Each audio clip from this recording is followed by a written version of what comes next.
ఓం అస్మద్గురుభ్యో నమః. నమస్తే. శ్రీ భక్తి సాగర్ ఆధ్యాత్మిక ఛానల్కి స్వాగతం. నేను డాక్టర్ చిలుకమర్రి నటరాజ్. మనము ఈ ఛానల్లో భగవద్గీతని అధ్యయనం చేస్తున్నాం. భగవద్గీత అంటే భగవంతుడు స్వయంగా మన కోసం అర్జునుడి ద్వారా చెప్పింది అని మనం అనుకున్నాము. అర్జునుడు ఒక లేగదూడగా అడ్డం పెట్టుకొని మన కోసం భగవంతుడు మన జీవితంలో మనం ఎప్పుడెప్పుడు ఎలా ప్రవర్తించాలి, నర్మగర్భము అని ఒక పదం వాడుతూ ఉంటాం. నర్మగర్భము అంటే పైకి కనపడేది ఒకటి, లోపల ఉండే అంతరార్థం ఇంకొకటి, విశేషార్థం ఇంకొకటి ఉంటే వాటిని నర్మగర్భము అంటాం. అంటే పైకి చాలా క్యాజువల్గా కనపడతాయి, కానీ లోపల ఉండే అంతరార్థాలు చాలా విస్తృతంగా వెళ్తూ వెళ్తూ వెళ్తూ అధ్యయనం చేస్తూ ఉంటే చాలా గొప్ప లోతుల్లోకి మనం వెళ్ళొచ్చు. మనకి చూడడానికి పరిశీలించడానికి తేడా ఉంటుంది. చూడడం అంటే మామూలుగా మన కంటితో చూసేదాన్ని చూడడం అంటాము. పరిశీలించడం అంటే అన్ని కోణాల నుంచి తరిచి చూడడాన్ని పరిశీలించడం అంటాం. అట్లా భగవద్గీతని మనం అధ్యయనం చేస్తూ పోతుంటే, పరిశీలిస్తూ పోతుంటే అందులో మనకి సప్త సాగరాల కంటే లోతైన అర్థాలు మనకి చాలా దొరుకుతాయి. వాటిని మనం మనకు ఉన్న చిన్న జ్ఞానంతో, నిజానికి ప్రవచనకర్తలు చాలా గొప్ప వాళ్ళందరూ దీనికి వ్యాఖ్యానాలు రాశారు. శంకర భగవత్పాదులు, భగవద్ రామానుజులు, మధ్వాచార్యులు, ఆఖరికి మనకు బాలగంగాధర్ తిలక్, ఇలాంటి వాళ్ళు ఎంతోమంది దీని మీద వ్యాఖ్యానాలు రాశారు.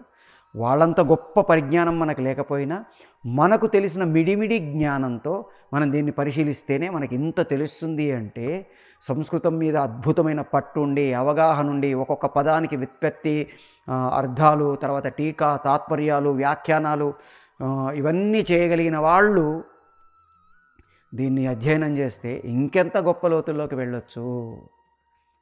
అందుకని మనకు తెలిసిన జ్ఞానంతో మనం దీన్ని ఒక్కొక్క పదాన్ని తీసుకొని, ఒక్కొక్క శ్లోకాన్ని తీసుకొని, శ్లోకంలోని ఒక్కొక్క పదాన్ని తీసుకొని వాటిని మనం అధ్యయనం చేయడానికి ప్రయత్నం చేస్తూ వస్తున్నాం. ఆ ప్రాసెస్లో మనం కొన్ని శ్లోకాలని పూర్తి చేసుకున్నాం. ఈరోజు ఇంకొక శ్లోకమో 2 శ్లోకాలు మనం తెలుసుకోవడానికి ప్రయత్నం చేద్దాం. మనకి భగవద్గీత మహాభారత యుద్ధంలో 2 ఉభయ సేనల మధ్యలో అర్జునుడు తన రథాన్ని ఆపి అందరినీ చూసినప్పుడు కృష్ణుడు తన నిరుత్సాహాన్ని పోగొట్టడానికి మోటివేట్ చేయడం కోసం మొదలుపెట్టింది అని మనకి బేసిక్. ఆ మోటివేషన్ నుంచి మనమేం నేర్చుకోవచ్చు, అప్పుడు ఆ యుద్ధకాలంలో ఏముంది, ఇప్పుడు మనమేం నేర్చుకోవచ్చు అనే దాని గురించి మనం ప్రయత్నం చేస్తున్నాం. దానికి ఈ అర్జునుడు తన విషాదాన్ని కృష్ణుడికి ప్రకటించక ముందే కొంత వేదికగా, అంటే అక్కడ ఏం జరుగుతుందో చెప్పే ప్రాసెస్లో మనకి కొన్ని శ్లోకాలు ఉంటాయి. వాటిని మనం అవతారికలు అంటాం. దానికి సంబంధించి మొట్టమొదట అసలు ధృతరాష్ట్రుడికి అక్కడ యుద్ధం ఎలా జరుగుతుందో తెలుసుకోవాలనే కుతూహలం. అంటే తన కొడుకులు నిజానికి ధర్మబద్ధంగా యుద్ధం చేయట్లేదని తెలుసు, అధర్మబద్ధంగానే ఉన్నారు అని తెలుసు. అయినా సరే ఒక పుత్రవాత్సల్యము కూడా కాదు, పుత్ర వ్యామోహం. అంటే కొడుకుల మీద ఉండే కళ్ళు మూసుకుపోయేంత గుడ్డి ప్రేమ. మనకి భారతంలో కొన్ని పాత్రలు మనకి చాలా చెప్తాయి. ఒక గుడ్డివాడు రాజు అయితే ఏం జరుగుతుందో మహాభారత యుద్ధం చూపించింది. ఒక తల్లి, నిజానికి గాంధారి చాలా గొప్ప ధీశాలి, మేధావి, చాలా గొప్ప వనిత. కానీ తన భర్త అంధుడు కాబట్టి నేను గుడ్డిదానిగానే ఉంటాను, కళ్ళకి గంతలు కట్టుకుంది.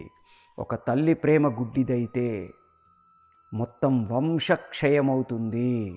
తల్లికి అతి ప్రేమ చూపిస్తే తన తనయులు ఎలా పెరుగుతున్నారో చూడకుండా కళ్ళకి గంతలు కట్టేసుకుంది. కుంతి కళ్ళకి గంతలు కట్టుకోలేదండి, భర్త చనిపోయాడు. తన సపత్ని, తనతో పాటు పాండురాజును పెళ్లి చేసుకున్న మాద్రి తనతో సహగమనం చేసి చనిపోయింది పాండురాజుతో. అయినా సరే తన పిల్లలని, మాద్రి పిల్లలని 5గురిని తన పిల్లలుగానే చూసింది. వాళ్ళని తన పిల్లలతో పాటు పెంచింది. ఎక్కడ భారతంలో మనకు పాండవులు 5 అంటాం, కౌంతేయులు అని పిలుస్తాం. నకుల సహదేవుల్ని కూడా మాద్రేయులు అనట్లా, మనం కౌంతేయులే అంటున్నాం. 5 పాండవులు, 5 పాండవులే అనుకుంటున్నాం. చాలామంది ఈ జనరేషన్ వాళ్ళకి అసలు మాద్రి అనే ఒక భార్య పాండురాజుకు ఉందనే విషయం కూడా చాలామందికి తెలియనంత గొప్పగా కుంతి క్యారెక్టర్ ఉంటుంది. తన పిల్లని అంత అద్భుతంగా ఏమాత్రం వివక్ష లేకుండా అందరినీ తన పిల్లల్లాగే పెంచింది. ఒక తల్లి తన ప్రేమని పర్ఫెక్ట్గా పంచితే పిల్లలు ఎలా తయారవుతారో మనకి పాండవులు చూపిస్తే, తల్లి గుడ్డిదాన్లాగా కళ్ళ గంతలు కట్టుకొని బతికితే పిల్లలు ఎలా తయారవుతారో కౌరవులు చూపించారు మనకి. ధృతరాష్ట్రుడు అంతా యుద్ధం దాకా వచ్చిన తర్వాత కూడా ఆ పుత్ర వ్యామోహాన్ని వదలలేకపోయాడు. మామకా పాండవాశ్చైవ అనేశాడు.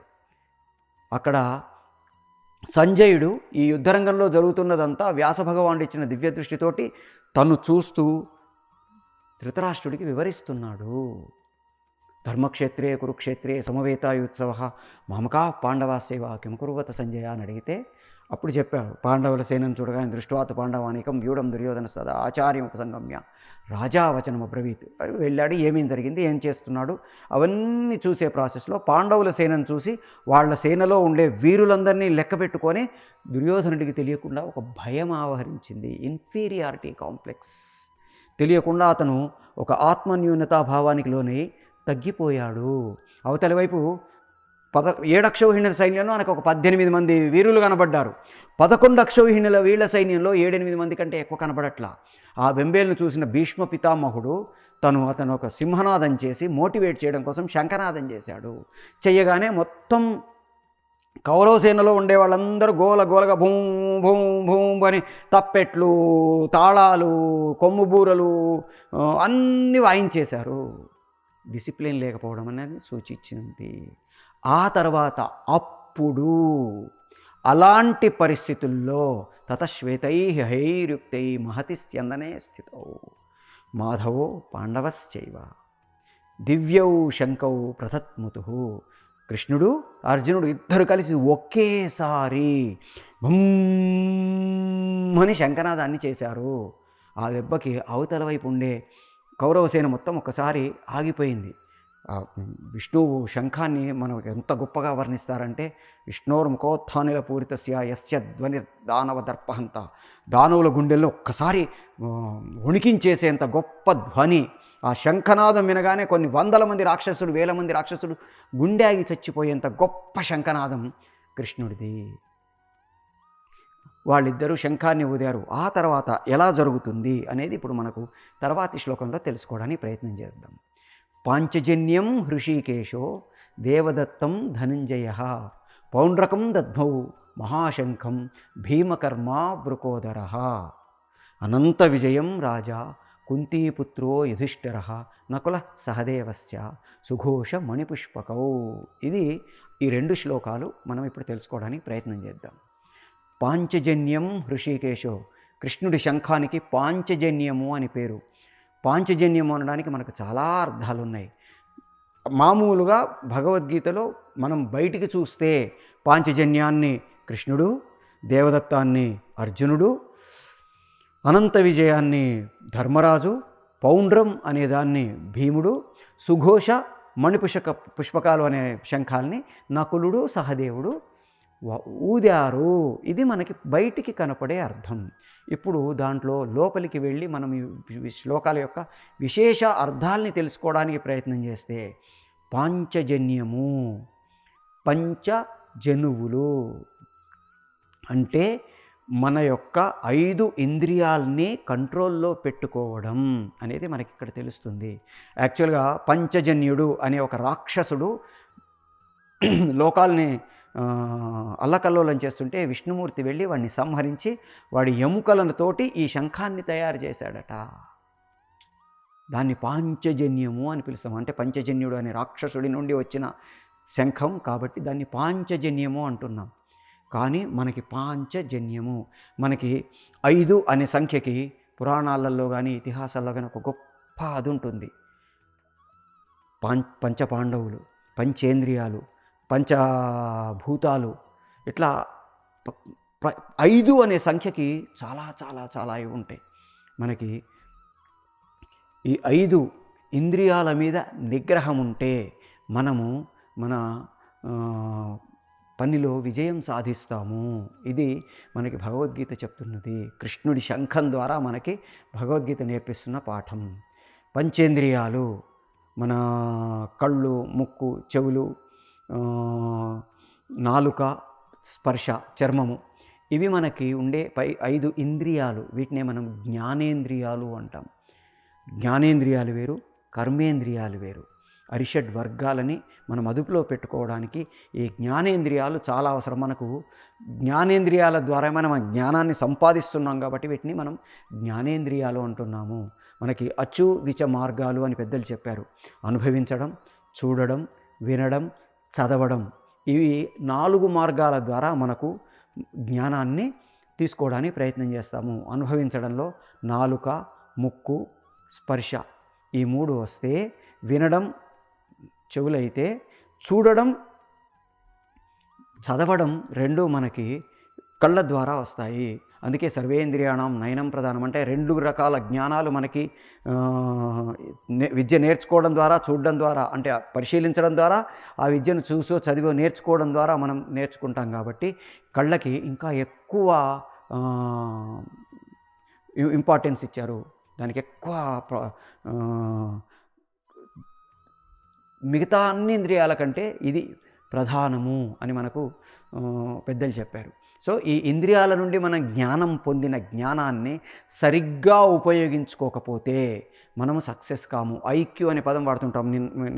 ఇంతకుముందు శ్లోకాల్లో కొన్నిట్లలో మనం దీని గురించి మాట్లాడుకున్నాం.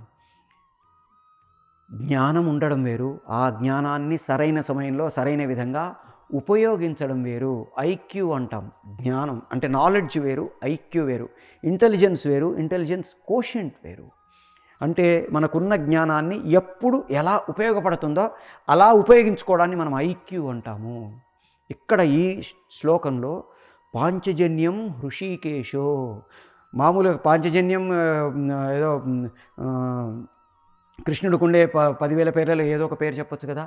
హృషీకేశుడు, హృషీకము అంటే మన ఇంద్రియము అని అర్థము. ఇంద్రియాలకు అధిపతి అంటే మన పంచేంద్రియాలని మనం అదుపులో పెట్టుకొని మనం మన పనులు చేసుకుంటే. నేను ఒక పని మీద వెళ్ళాను, అక్కడ ఒక అమ్మాయి కనబడింది, నా పని వదిలేసి అమ్మాయిని చూసుకుంటూ కూర్చున్నాను అనుకోండి. నేను ఒక పని మీద వెళ్ళాను, అక్కడ ఒక ఫుడ్ కనబడింది, ఈ పని వదిలేసి ఫుడ్ తినుకుంటూ కూర్చున్నాను అనుకోండి. నేను ఒక పని మీద వెళ్ళాను, అక్కడ పాటలు వినబడుతున్నాయి, ఈ పని వదిలేసి పాటలు వింటూ కూర్చున్నాను అనుకోండి. ఇట్లా మనకి మనం చేయాల్సిన పని మీద కాన్సన్ట్రేట్ చెయ్యకుండా, మన 5 ఇంద్రియాలని వాటి మీదే ఉంచకుండా పక్కకు వెళితే మనం సక్సెస్ కాము. అందుకనే పాంచజన్యం హృషీకేశు, హృషీక ఈశుడు. హృషీకము అంటే మన ఇంద్రియాలు అని అర్థం. సర్వ ప్రపంచాన్ని అదుపులో పెట్టగలిగిన వాడు, పంచభూతాల్ని అదుపులో పెట్టగలిగినాడు, పంచలోకాల్ని అదుపులో పెట్టగలిగిన వాడు, అన్నిటినీ అదుపులో పెట్టగలిగిన వాడు శ్రీమన్నారాయణుడు అని మనకి వేదాలు చెప్తున్నాయి. ఆ వేదాల చేత పొగడబడిన శ్రీమన్నారాయణ్ణి ఇక్కడ హృషీకేశుడు అని పిలవడం ఎందుకు అంటే, ఈ పంచేంద్రియాల్ని తను అదుపులో పెట్టగలడు కాబట్టి. ఇక్కడ మనకు చాలామంది నన్ను ఇంతకుముందు ప్రశ్న అడిగారు. అంటే మన గ్రంథాల్లో ఉండే తప్పుల్ని వెతకాలనుకునే వాళ్ళందరికీ లోతులు తెలియక అడిగేస్తూ ఉంటారు. ఏంటండి 18 అక్షౌహిణుల సైన్యం అక్కడ ఉండగా అన్ని 100 శ్లోకాలు చెప్తుంటే వాళ్ళందరూ వింటూ కూర్చున్నారా? ఒక శ్లోకం చెప్పడానికి మనకి దాదాపు 25 నిమిషాలు తీసుకుంటున్నాము. అలాంటిది దాదాపు 600 శ్లోకాలు అంటే ఎంతసేపు చెప్పుంటాడు? 600 శ్లోకాలని మామూలుగా చెప్పేసిన అంటే అర్జునుడికి, మనకంటే మనం విశదీకరించుకొని 20 నిమిషాల సేపు చెప్పుకుంటున్నాం. కానీ శ్లోకం చదవడానికి ఒక 30 సెకండ్లు పడుతుంది అనుకుందాం. 600 శ్లోకాలు ఉంటే 600 × 30 1800, 18,000 శ్లోకం అంటే దాదాపు ఒక 15-20 గంటలైనా చెప్పుంటాడుగా. ఆ 15-20 గంటలు వీళ్ళందరూ అలా చూస్తూ ఉన్నారా? ఇది చాలామందికి వచ్చే సందేహం. అందుకే ఆయనని హృషీకేశుడు అన్నాము. వాళ్ళందరి ఇంద్రియాలని ఆయన కంట్రోల్లో పెట్టేసి కేవలం అర్జునుడి మిషతో మనకు చెప్పాడు. వాళ్ళందరూ విన్నారు. మరి వాళ్ళందరూ విన్నారు కదా, వాళ్ళు కూడా మరి మారిపోవాలి కదా. అర్జునుడు మారడం కోసం చెప్పాలా? మోటివేషన్ కోసం చెప్పాడు. అందరికీ యుద్ధం చేయమనే చెప్పాడు. మీ ధర్మాలని నిర్వర్తించండి అని చెప్పాడు. ఎవరెవరు వాళ్ళ ధర్మాలని ఎలా నిర్వర్తించాలో అలా నిర్వర్తించేటట్టుగా భగవద్గీత చేసింది. వాళ్ళు విన్నారు, వాళ్ళ పని చేశారు. మంచివాళ్ళు మంచి పని చేశారు, చెడ్డవాళ్ళు చెడ్డ పని చేశారు. వాళ్ళు యుద్ధానంతరం వాళ్ళు ఏదైతే కర్మను చేశారో ఆ కర్మ ప్రకారం వాళ్ళ ఫలితం అనుభవించాలి. దేవుణ్ణి దండం పెడితే మొత్తం పాపాలు పోయి హ్యాపీగా మనం స్వర్గానికి వెళ్ళిపోతాము అనే మూర్ఖపు వాదనకు భగవద్గీత సమాధానం చెప్తుందండి. కర్మ సన్యాస యోగం అంటాము, జ్ఞానయోగం అంటాము. ప్రతి చోట నువ్వు ఏ ఏ ఏ ఏ పనులు చేస్తావో వాటి తాలూకు ఫలితాలు నిన్ను వెంటాడుతాయి. అయితే పని చేస్తున్నాను, కానీ ఆ పనిని నేను నా కోసం చేసుకున్నట్టు కాకుండా లోకం కోసం భగవంతుడి మీద భక్తితో భగవంతుడి అర్పణంగా చేస్తే ఆ ఫలితం నన్ను అంటదు. ఇది మనకి భగవద్గీతలో చెప్పబడింది. అదేంటండి, నేను ఒక రేప్ చేస్తూ ఇది కృష్ణుడి కోసం చేస్తున్నాను, కృష్ణుడికి అంకితంగా చేస్తున్నాను అంటే అక్కడ నేను చేస్తున్నానా, కృష్ణుడు చేస్తున్నాడు? నేను తప్పు చేస్తూ కృష్ణుడి పేరు పెట్టుకుంటే అది కరెక్ట్ కాదు. అది భగవద్గీత చెప్తుంది మనకు. పద్మపత్రమివాంధత అంటాడు ఒక శ్లోకంలో. తర్వాత మనం మళ్ళీ దాని దగ్గరికి వెళ్ళినప్పుడు తెలుసుకుందాం. తామరాకు మీద నుయిటి బొట్టు దాని మీదనే ఉంది, కానీ దాని మీద లేదు. ఇప్పుడు నేను ఎప్పుడైతే ఈ పాంచభౌతిక శరీరంతో నేను ఇక్కడ పని చేస్తున్నానో దాని ఫలితాన్ని నేను అనుభవించాలి. నేను పని చేస్తున్నా కూడా, ఇప్పుడు నేను అన్నం తింటున్నాను, నేను తినట్లేదు, భగవంతుడు తింటున్నాడు, నాలో ఉండే భగవంతుడు తింటున్నానంటే అది రుచుందా, పచుందా, ఉడికిందా, ఉడకలేదా, ఇవేవి నేను పట్టించుకోకుండా తింటాను. కాదండి, ఇప్పుడు దేవుడు పెడుతున్నాను, ఇందులో ఉప్పు తక్కువైంది ఏంటి అంటున్నాను అనుకోండి, అది దేవుడు తిన్నట్టు కాదు, నేను తిన్నట్టు, నా శరీరం తిన్నట్టు. అదే తప్పు, నేను చేస్తున్నాను అని అర్థం. సో ఏ పనైనా సరే నేను కాకుండా భగవదత్తంగా చేస్తే దాంట్లో ఉండే మంచి గురించి కానీ చెడ్డ గురించి కానీ దాని ఫలితాన్ని గురించి కానీ నేను ఆలోచించను. ఇది మనకు భగవద్గీత చెప్పిన గొప్ప సూత్రం. అందుకే ఆయనని హృషీకేశుడు అని పిలుస్తుంది. పాంచజన్యం హృషీకేశో దేవదత్తం ధనంజయ.